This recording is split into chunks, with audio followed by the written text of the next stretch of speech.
Čia autofanai.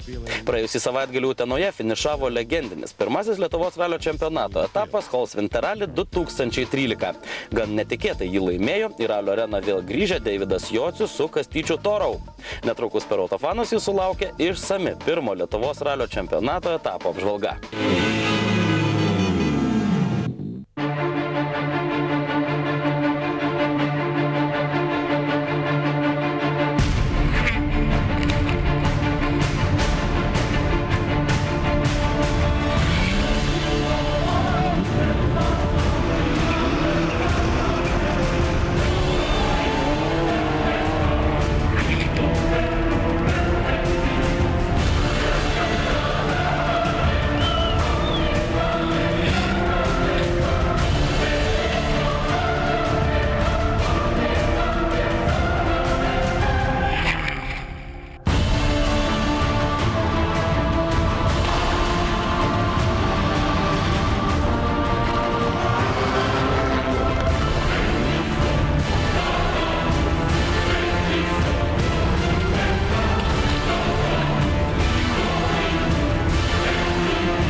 Jau tradiciškai, sausio 26-ąją pirmo Lietuvos ralio čempionato etapo Holsvinter Rally trasas apgulė tūkstančiai sirgalių iš visos Lietuvos bei kaimyninių valstybių. Šios varžybos šalyje laikomos ne tik kaip žieminių lenktynių Everesto viršūnė, jos kartu simbolizuoja naujo sezono pradžią, kuris, kaip parodė įvykiai Utenos apylinkėse, žada būti tikrai įdomus bei intriguojantis. Pirmojo Lietuvos čempionato etapo metu šiemet kartu buvo vedama ir Šiaurės Europos zonos šalių bei Baltijos šalių žiemos taurės įskaitos. Palyginus su praėjusiais metais, kai Vinterralyje startavo ir Latvijos čempionatas, bei į Uteną tuomet atvyko visas braliukų desantas, šiemet ralyje startavusių ekipažų skaičius buvo kur kas mažesnis. Prie starto linijos stojo 58 automobiliai, tačiau organizatoriai galėjo džiaugtis paraiškomis net iš 9 valstybių. Ralyje su Subaru Impreza startavo ekipažas atsibeldęs net iš Italijos. Šiems vaikinams varžybos ant sniego pasirodė esanti tikra egzotika. Beje, po techninės komisijos įvyko ir nemenkas pasikeitimas atskirose automobilių įskaitose. Varžybų teisėjai nemažą dalyvių skaičių dėl automobilių pakeitimų perkelė iš vienų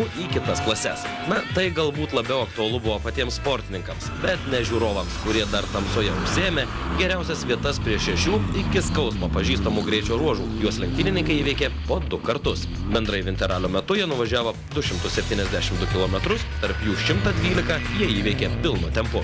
Kaip jau yra įprasta, be didelių ceremonijų, pirmo automobilio startas ralyje buvo duotas dar Prieblandoje, 8 valandą ryte. Greičiausiai Lietuvos bei kaimyninių šalių ekipažai, puikiai pažįstantys trasas, iškart kibo į sekundžių kovą ir regis laukia labai įdomios pozicinės batalijos. Tikrai nebuvo galima nurašyti kelių Latvijos meistrų. Štai pasiutęs Martino Svilio Ivo Pūkio ekipažas su Evo 8 po pirmo GR pasitraukė dėl automobilio gedimo, nors startas buvo daug žadantis. Jis parodė antrą rezultatą po ruožo laimėjusio Lietuvos čempiono Dominyko Butvilo. Lygiai taip pat pirmame ruože pasitraukė ir Janis Feldmanis su Evo 10 ir ką tik iš Dakaro ralio grįžęs Benediktas Vanagas, kuris pirmą kartą į lietuviško ralio trasas išvairavo kovinį Subaru Impreza S8 VRC.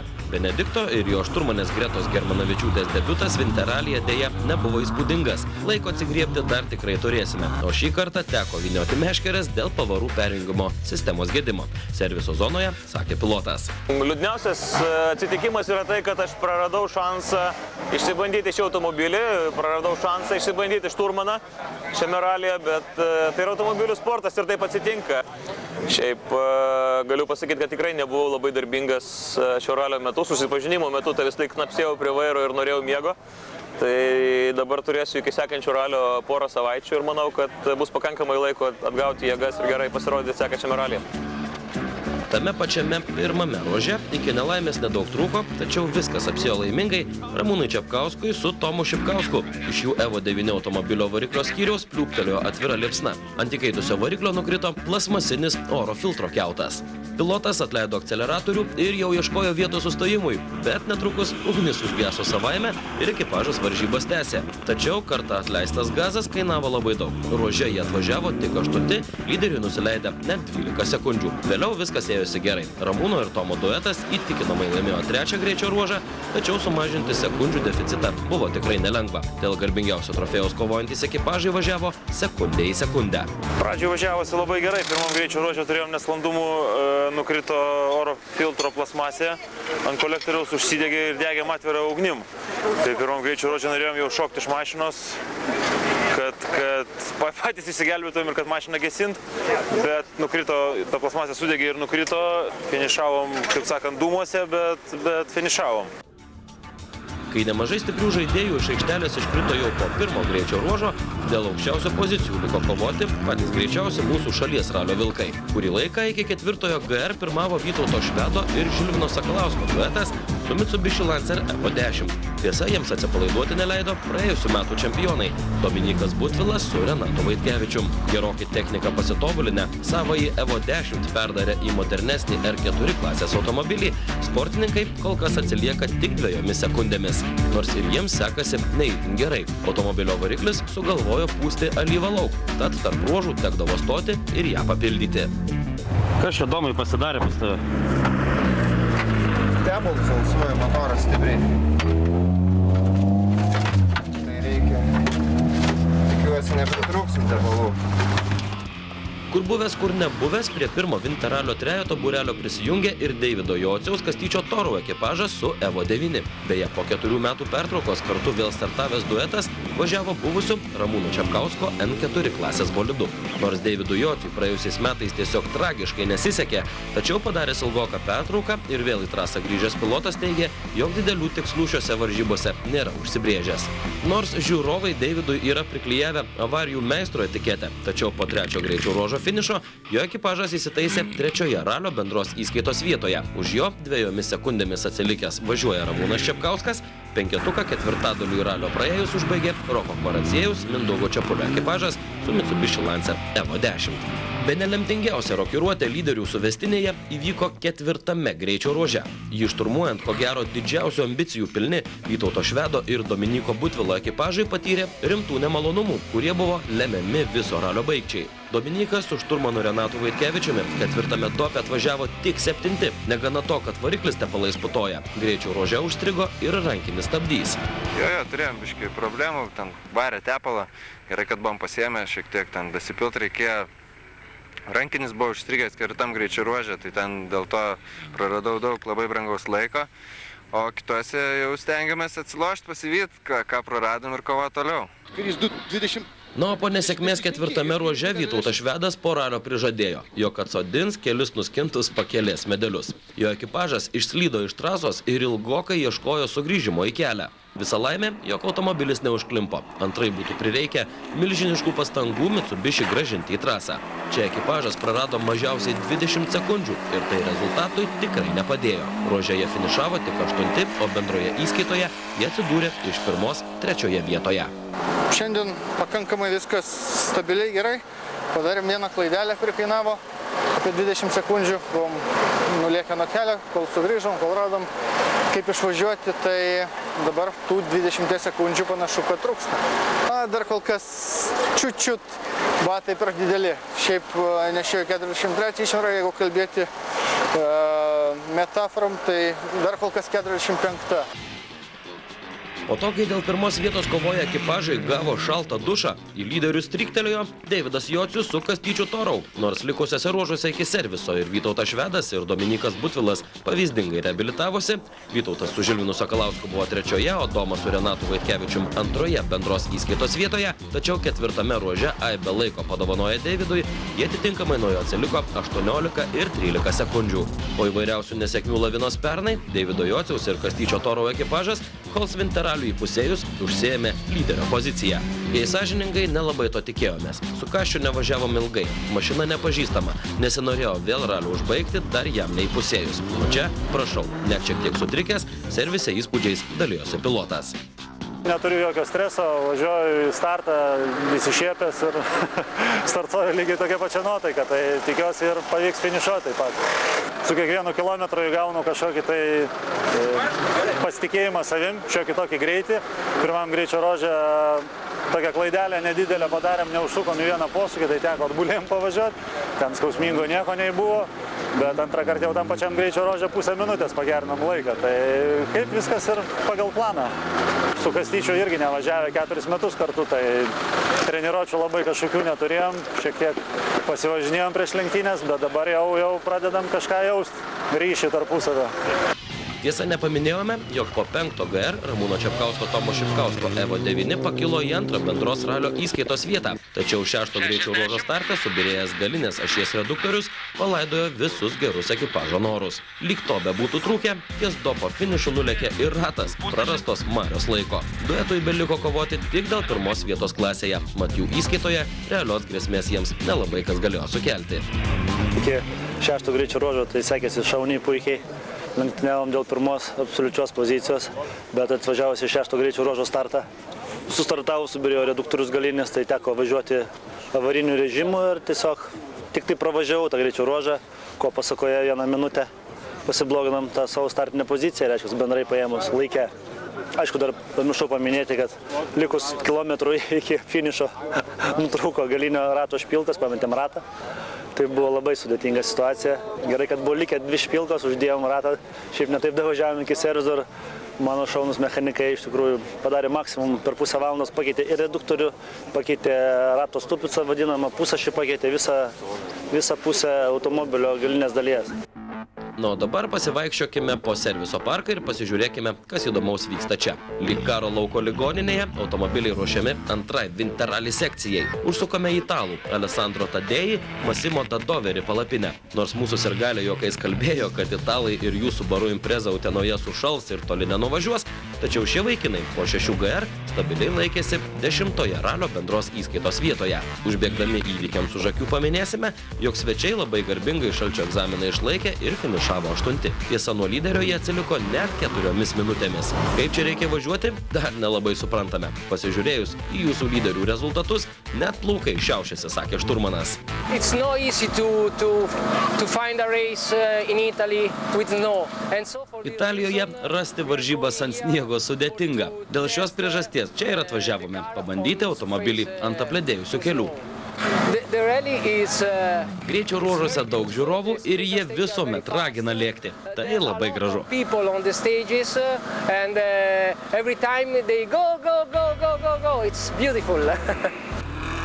Po pirmosios Vinterrally sekcijos tarp 2 ratais varomų automobilių užtikrintai lyderiauja Justo Tamašausko ir Vaido Šmigelsko ekipažas su Opel Astra. Tiesa, ir jiems ne viskas ėjosi kaip iš pypkės. Su visomis kardomis ištrūko galinis amortizatorius. Kol pilotas pats griebė suvirinimo aparatą mėgino sulopyti žaizdas, šturmanas komentuoja situaciją.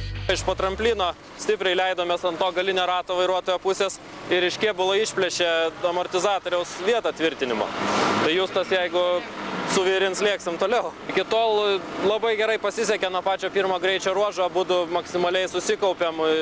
Justas labai puikiai vairavo, klaidų stenogramai nebuvo ir nuo pirmo greičio ruožo tempas buvo pakankamai stiprus. Tikėkime, kad viskas bus gerai. Eisiu žiūrėti, gal padėti, ką reiks.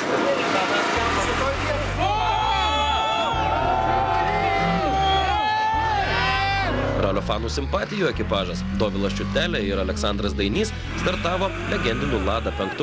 Tiesa, jų pasirodymus ir galiai džiaugiasi neilgai. Naujai surinktas automobilis ir nauja jo pakaba dirbo nepriekaištingai. Tačiau, kai į gabalus sprogsta variklis ir kiaurai bloką matosi žemė, toli nenuvažiuosi, sakė Dovilas, kurio ekipažas pasirodymą baigė daugam lemtingame 4 greičio ruože.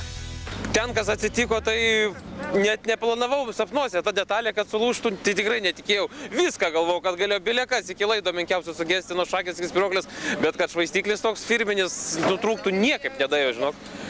Niekaip nedėjo. Tai kol susirinkom stumoklius nuo kelio į pirštus visus, tai turiu dabar gerą kolekciją. Bet įdomu, matei, žiūri į motorą, matai žemę. Pirmąjį Lietuvos ralio čempionato pirmo etapo Hols Vinterrally sekcijai pasibaigus, į antrą jau neišvažiavo 15 automobilių. To priežastys ralyje visuomet kelios – avarijos bei rimti techniniai gedimai.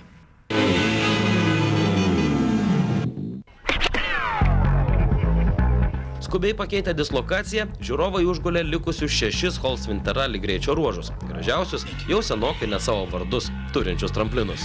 Atsigriebti už prarastas pozicijas Vytauto Švedo ir Dominiko Butvilo ekipažams, pilotuojantiems 10 kartos Lancer evoliucijas, liko išties nemažai kilometrų. Ir panašu, jog 2011 ir 2012 metų Lietuvos čempionams tai neblogai sekėsi. 3 greičio ruožus laimėjo Vytautas Švedas su Žilvinu Sakalausku, 2 Dominikas Butvilas su Renatu Vaitkevičium. Bet nesnaudė ir lyderio poziciją vežantis Deividas Jocius, nors jis su šturmanu Kastyčiu Toru laimėjo tik vieną 11 greičio ruožą, tačiau kituose GR ekipažas finišą pasiekdavo su neblogu rezultatu. Nors turėta 13 sekundžių ralio lyderių persvarą prieš paskutinį 12 greičio ruožą ištirpo iki 8, tačiau tai buvo tikrai saugus atstumas. Deivido Jociaus ekipažui liko be klaidų ir nereikalingo karščiavimosi pravažiuoti paskutinius 12,5 km ir pergalė jau buvo kišenėje. Tačiau per 12 km nutinka visko. Netikėtumų mums reikėjo mažiausiai, tačiau jie mūsų taip pat neaplenkė. Paskutinėme greičio ruože lūžo priekinis amortizatorius. Mašina pradėjo suptis kaip sena Volga. Per jėgą ratu sukau į kairius posūkius. Maniau, kad viskas, pralošėm, bet finiše sužinojom, kad laimėjome Winter-Rally 1,9 sekundės dalimi. Džiaugsmo finiše neslėpė pirmo Lietuvos ralio čempionato etapo nugalėtojas Deividas Jocius. Ryte buvo nusiteikimas toksai, kad finišuot saugiai, nesugadinti automobilio. Aišku, mes tą savo užsibrėžtą tikslą padarėm, Ramūnui nesugadinom nieko. Tai įskyrus amortizatorių paskutiniam greičio ruože sulaužėm, kurio pasekoje čiut davažiavom iki finišo, nes jau ir vairas nesisukėjo niekas. Tai jau buvau šiek tiek supanikavęs. Nežinau, fantastika. Puikiai diena šiandieną. Šią taurę turbūt dedikuoju savo nesenai gimusiam sūnui. Manau, dabar mūsų fortuna mūsų pusėje. Stengsimės ir kitam raliui pasiruošti taip atsakingai. Ir tikiuosi, Ramūnas mūsų aptarnaus taip pat gerai. Tai manau ir fortuna tada lydės. Nežiūrint į techninės problemas, Dominikas Butvilas su Renatu Vaitkevičium pelnė antrą bendros įskaitos vietą, kaip ir pernai. Ekipažas kovėsi tikrai garbingai, nugalėjo techninės naujo automobilio problemas, nepasidavė iki paskutinio distancijos metro ir tik labai nedaug pritrūko iki pergalės. Galima sakyti, jog fortuna buvo ralio nugalėtojo pusėje. Mat nuotykių santykis tarp Deivido Jociaus ir Dominiko Butvilo ekipažų buvo 1-1. Tai turbūt įvykių trasoje seka iliustruoja geriausiai. Pirmam važiuot buvo irgi sunku visą dieną, nes reikėjo valyti kelią, daug sniego, labai slidu. Tai antrą kartą atvažiavus kelias buvo visiškai kitoks, daug greitesnė vežė. Kas man buvo naujo, tai būtent važiavimas pirmoje pozicijoje, kai pats turi visą vežę padaryti. Ir norint konkuruoti, reikia, kad būtų šalia tie dalyviai ir šalia startuotų. Tai taip kaip mes su Vytautu važiavam šiandien. Apskritai kalbant apie sezoną, kokios ambicijos šiame sezone pas tave? Nu tai neslėpsiu, jeigu važiuojam, tai ambicijos yra nugalėti ir to ir sieksim. 8 sekundžių iki aukščiausios pozicijos pritrūko Vytauto Švedo ir Žilvino Sakalausko ekipažui su Evo 10. Nors antrosios ralio sekcijos metu Vytautas laimėjo pusę greičio ruožų, tačiau vis tik ketvirtojo GR pusnynuose išbarstyto laiko susigrąžinti nepavyko. Nors visada atvažiuojame tik nugalėti, tačiau šiandien teko pripažinti varžovų pranašumą. Šiandien padariau vieną lemtingą klaidą, kuri galimai man kainavo pergalę. Ketvirtam greičio ruože teko neišgirdus arba per vėlai išgirdus stenogramos vieną iš posūkių. Teko pasivažinėti už trasos ribų. Be abejo, po to jau stengiausi važiuoti kaip įmanoma greičiau. Laimėjom nemažai greičio ruožų, bet prieš paskutinis dopus atnešė dar vieną staigmeną nemalonę, kai šiek tiek kirsdamas posūkį užkabinau sušalusį grumstą kažkokį. Ten išsimušė suvedimas. Be abejo, su išmuštų suvedimu tikrai yra labai sunku kovoti prieš taip greit važiavusius mano varžovus. Tai lenkiu galvą prieš Deividą, kuris po tiek metų sėdo su Kastyčiu ir vėl važiuoja tam tempe, kur jie buvo. Vadinkim, kaulai neužšalo, nesustingo ir aš tikrai sveikinu juos ir tikiuosi tokios pat įdomios kovos visus metus. Ketvirtoje bendros Vinterali įskaitos vietoje finišavo Martynas Samuitis su Ramūnu Šaučikovu. Akivaizdu, jog ir šis ir likę ekipažai paleido pirmą trejetą kautis savo. Jie nuo lyderio trečią vietą skyrė 8 sekundės, tai 2010 metų čempionai su juodai žaliu Evo 10 nuo nugalėtojų atsiliko labai dideliu ralyje intervalu – minute ir 20 sekundžių. Greičiausių Hols Vinterali ekipažų penketuką užbaigė Roko Kvaraciejus Mindaugo Čepulio ekipažas su Evo 10. Greičio ruožuose jie užtruko valandą, 11 minučių ir 30,5 sekundės. Pirmi trečioje automobilių klasėje ir 6 bendroje ralio įskaitoje Ramūnas Čepkauskas su Tomu Šipkausku. Šiandien gal ir pavyko ne viskas, po finišo sakė pilotas. Turėjom rimtų techninių rūpesčių, tačiau švenčiam dvigubą laimėjimą. Gavome maksimum taškų savo klasėje ir tuo pačiu mano senuoju automobiliu buvo pelnyta pergalė ralyje. Tarp 2 ratais varomų automobilių po serviso ir toliau lyderiavo Justas Tamašauskas su Vaidu Šmigelsku. Susiremontavę automobilį po pirmos sekcijos jie ir toliau nemažino tempo. 6 automobilių klasėje bei tarp 1 šimi varomų automobilių jie užtikrintai demonstravo savo pranašumą, tačiau švęsti dvigubos pergalės ekipažui nebuvo lemta. Dėl 8 ruože išlindusio sankabos gedimo pilotas sunkiai kontroliavo automobilį, ko pasekoje sporto žargonu kalbant dėjo vadinamąjį stogą 11 greičio ruože. Avarija baigėsi laimingai. Maždaug po 4 minučių žiūrovams padedant automobilis buvo grąžintas į trasą ir duetas pasiekė finišą. Nors laiko prasme tai gero daug nedavė, bet net po stogo ir 20 sekundžių baudos vos 500 sekundės Justas su Vaidu pralaimėjo klasės kovą Ignui Taletavičiui su Donatu Palepšaičiu, pilotavusiems 29 numeriu pažymėtą Renault Clio. Nuo finišą be avarijų pasiekęs greičiausiais tarp 1 šimi varomų automobilių ir tuo pačiu 4 automobilių klasėje tapo Gintautas Šlepikas su Audrium Pivoru. Jų pilotuojama Honda Civic Type R atvažiavo 11 bendros ralio įskaitos vietoje. 7 įskaitoje, kurioje iš 5 startavusių ekipažų finišavo tik 2, greičiausiai buvo Renaldas Šeinauskas su Mindaugu Valiuku, pilotavę BMW. Beje, šioje įskaitoje startavo ir Utenos fanų labiausiai palaikomas ir tikrai fantastiškai lekiantis ekipažas Martynas Samsonas su Mindaugu Varža. Nors su savoju BMW M3 automobiliu po 5 GR jis sugebėjo pakilti net iki 9 bendros įskaitos pozicijos, tačiau dėja vėliau jie pasitraukė dėl mašinos gedimo. Na ir 8 automobilių įskaitos kovoje pergalę pelnė Saulius Trapuila, Jūris Banelis su BMW 318. Tarp 9 varžovų klasėje jie buvo greičiausi bei užėmė 19 bendros įskaitos vietą. Toks štai šiemet buvo tas legendinis pirmas Lietuvos ralio čempionato etapas Hols Vinterali 2013. Varžybos įrodė seną tiesą, jog savo tikslą pasiekė tie, kurie atkakliai jo siekia. Akivaizdu, jog sezonas laukia labai įdomus. Kaip bus, pamatysim. Antras Lietuvos čempionato etapas įvyks vasario 23-24 dienomis Ralio Sarma metu Latvijoje, Gulbenės miesto apylinkėse. Tiek naujienų šiandien jums buvo paruošusi Autofanų komanda. Nuo ralio gerbėjus arčiau ekranų vėl kviečiame jau kitą šeštadienį. Jūsų laukia antro Europos ralio čempionato etapo apžvalga Latvijoje. Dar kartą sakome viskas, susitiksime lygiai po 1 savaitės tuo pačiu metu. Iki!